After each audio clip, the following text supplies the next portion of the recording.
दोस्तों आज हम जानेंगे कि हमारे अंदर जो कई काम ऐसे हो जाते हैं हमसे जो हम नहीं करना चाहते। कोई फोर्सली करवाता है, जैसे किसी के ऊपर गुस्सा करना, किसी को मार देना, किसी से झगड़ा कर लेना और या कुछ गुस्से में ऐसा काम कर देना जो कि हम नहीं चाहते हैं। तो कौन अंदर से फोर्स करता है? क्या हम चाहते हैं कि हम बुरा करें या बुरा बने? नहीं। अगर नहीं तो क्या भगवान हमसे करवाते हैं? ये भी नहीं, भगवान ऐसा नहीं कर सकते। तो फिर कौन करवाता है यह? किसी ने कहा, तर्क दिया कि शैतान करवाता है।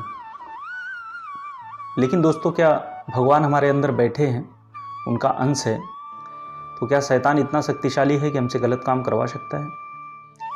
न चाहते हुए भी? ये तर्क बिल्कुल गलत है। लेकिन ठीक श्री कृष्ण भगवान द्वारा बताया गया है गीता में कि हमारे अंदर जो भी फोर्स करता है वह हमारे 3 गुणों के अधीन होता है, सात्विक, तामसी और रजोगुणी। क्रोध, अहंकार, भोग, काम वासना, हंसना, रोना सब इन 3 गुणों के अधीन होता है। ऐसे ही हमारे भगवान का भी है। ये सृष्टि त्रिगुणात्मक है दोस्तों।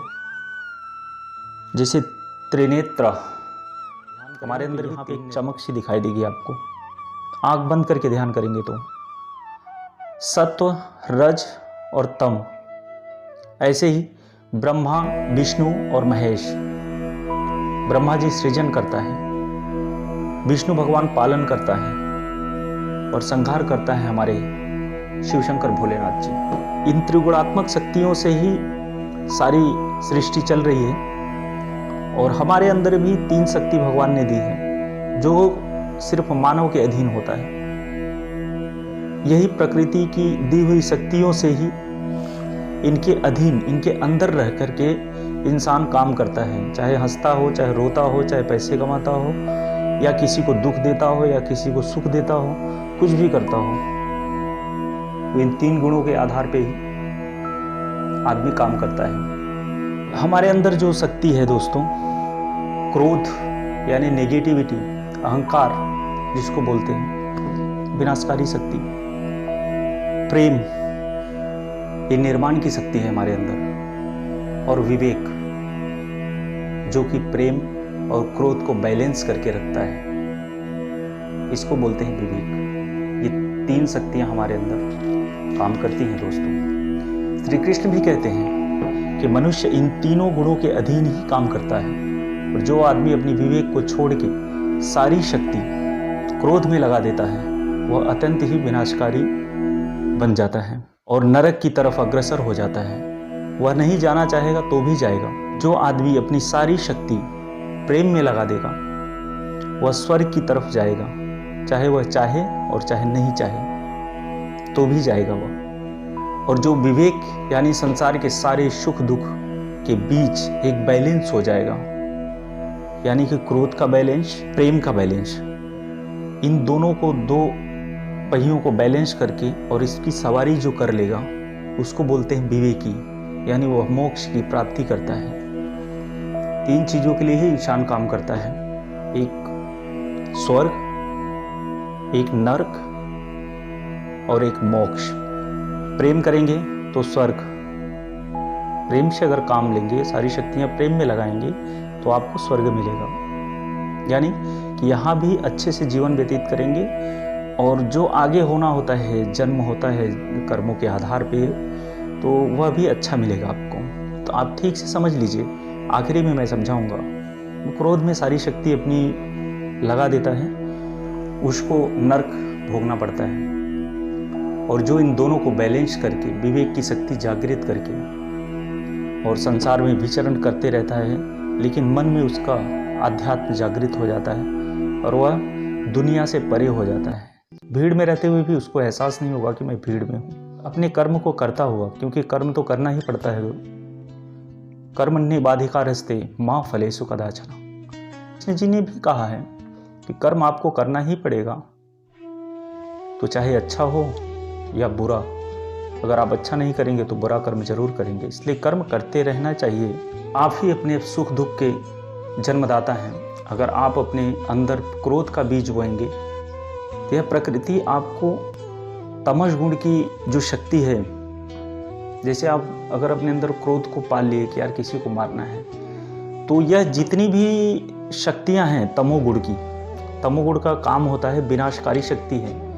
यह आपके आसपास लोगों के अंदर, सभी के अंदर होता है। तामस गुण हावी है आपके ऊपर, आप कुछ विनाश करने जा रहे हैं तो आपको जो मिलेगा उसके अंदर भी वही तामस वाली शक्ति पहचान लेती है। जैसे कि अगर हम अमेरिका में हैं, अगर भारतीय कोई मिल जाता है हमको तो हमको बड़ी प्रसन्नता होगी, या मुंबई में है, हमारा गांव दूसरी जगह है, अगर मुंबई में कोई हमारा अपना मिला तो बड़ी खुशी होती है कि यार हमारे इधर का बंदा है। ऐसे ही अगर आपके अंदर तामस प्रवृत्ति है, अब जिस व्यक्ति से मिल रहे हैं उसका भी तामस वाला जो उसका रिफ्लेक्शन है वो कैच कर लेगा आपको, और वह भी आपको गलत रास्ते पे ले जाने के लिए ही आपको सलाह देगा।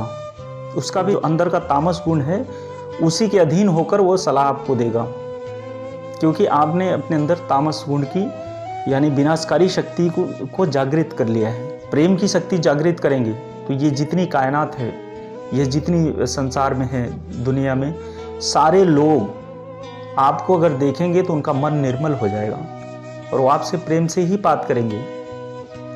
भले से कितना भी खतरनाक आदमी रहने दो, लेकिन अगर आपको देखेगा आदमी तो उसके अंदर भी वही 3 गुण है, क्रोध, प्रेम और विवेक। आपने अपने अंदर जो शक्ति जगा रखी होगी उसके अंदर की वही शक्ति आपसे आकर मिलेगी। यह बात क्लियर?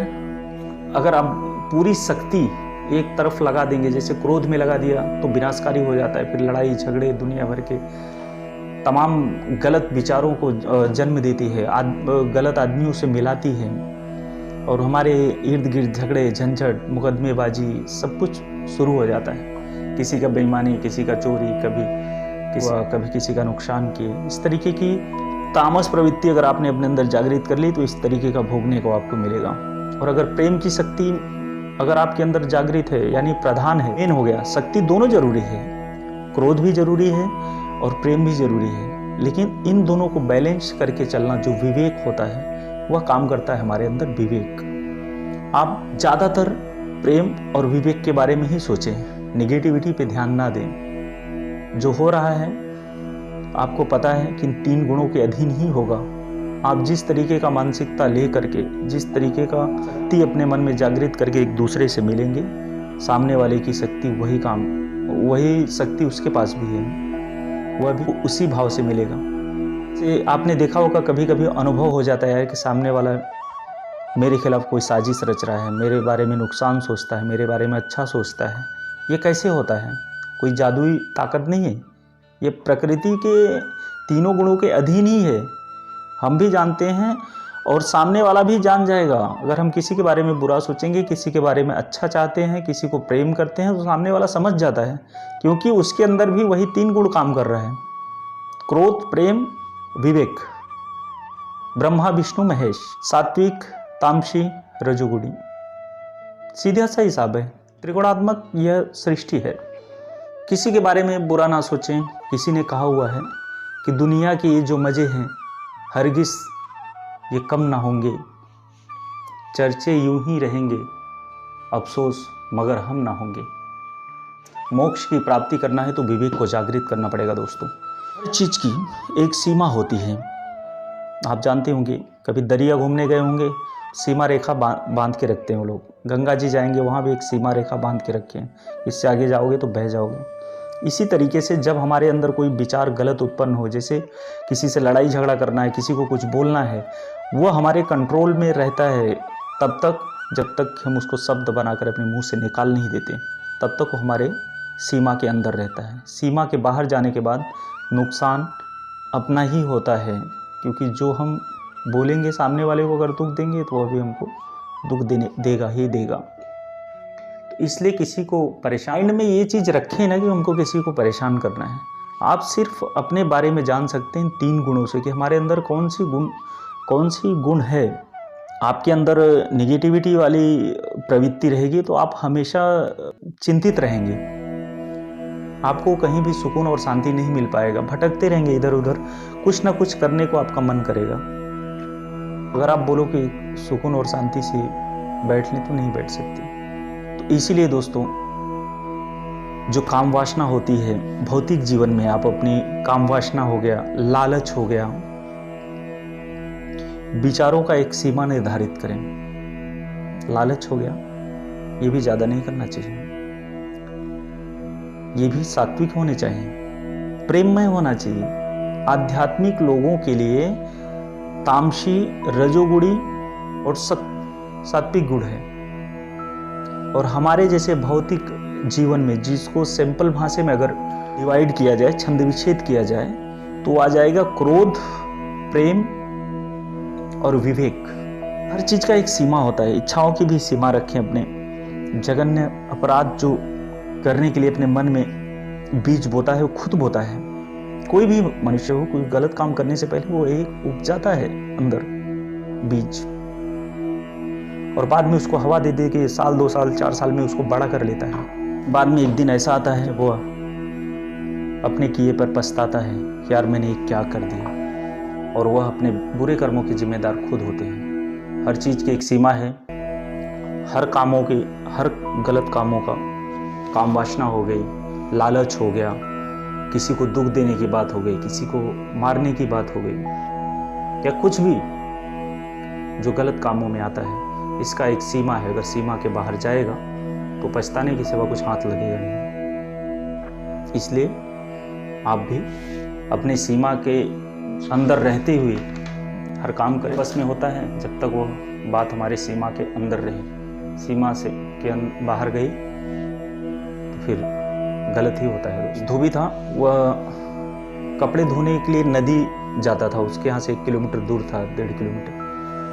कपड़े को लेकर जाता था तो हल्का था, गट्ठर अपना रख लेता था और जाता था, धो करके धोता था। उसके बाद सुखाने के लिए जब घर पे लाता था तब वो बड़ा वजन, ऐसे करते करते काफ़ी दिन बीत चुके थे। उसको लग रहा था यार कि मैं आगे नहीं बढ़ पा रहा हूँ। तो उसने कुछ जमा पूंजी रखा था पैसे का, तो एक गधा खरीदता है। गधा खरीदता है तो कुछ दिन तो ऊपर ही लाद कर वो ले जाता और ले आता।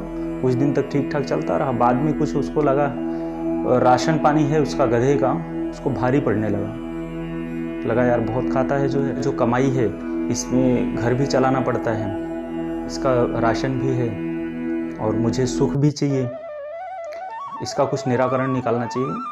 तो बोलता है चलो, एक दिन उसके मन में विचार आया कि चलो इसका राशन आधा करके देखता हूँ। तो राशन उसने आधा कर दिया तो भी गधा बेचारा खाता था और वो काम वैसे ही चल रहा था जैसे पूरे राशन पे कर रहा था, वैसे आधे राशन पे भी वो काम करता रहा अपना।